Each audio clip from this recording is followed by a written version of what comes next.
As we celebrate all of the things that we're doing together, we also do want to just take a quick moment to talk about how we're different.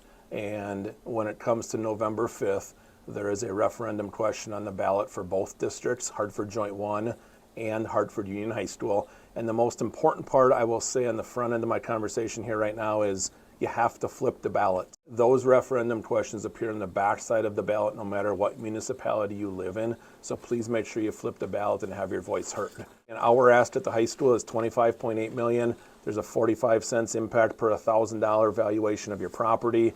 Our referendum focus on safety and security, infrastructure, and expanding learning spaces in our tech ed, and then just a sprinkling of most urgent needs with our track and our pool outs inside. Wanted to make sure people knew there was a difference between the two districts and the two questions. For Hartford Joint 1, we're asking for just over $8 million.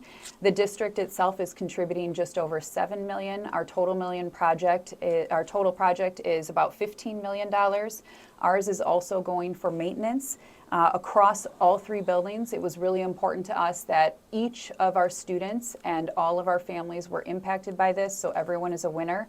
The majority of the work will be done at Lincoln School. It's the oldest of the three buildings, and so there is some exterior work that needs to be done, but all three buildings will be impacted.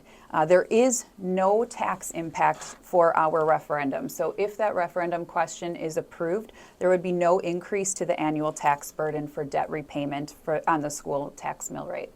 So. Just one more nugget about that. There are 137 referendum questions for school districts on the ballot on November 5th, and there's 197 questions that have appeared as school referendum questions in the year of 2024.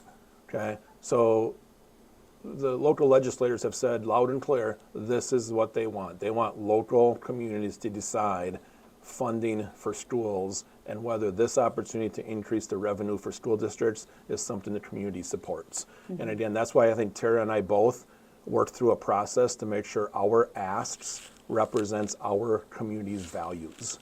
Okay, our ask is not what other communities are asking for. Ours is 25.8 and Tara's is just around 8 million. Okay, it's not 160, it's not 260, it's not 100, it's not 77. Okay, we asked, going through the processes that we did, hopefully getting to a point that aligns to our community's values. Have your voice heard, be an engaged citizen. Tell us if the community survey at Hartford Union High School that said 62.5% of you favor a referendum in the area of 25 million, tell us if those survey results were accurate.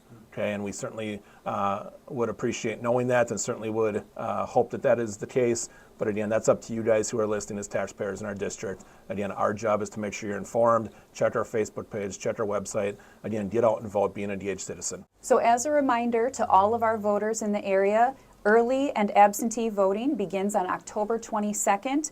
Otherwise, of course, Election Day is November 5th, and we can't wait to hear how the community feels about both of the referendums moving forward.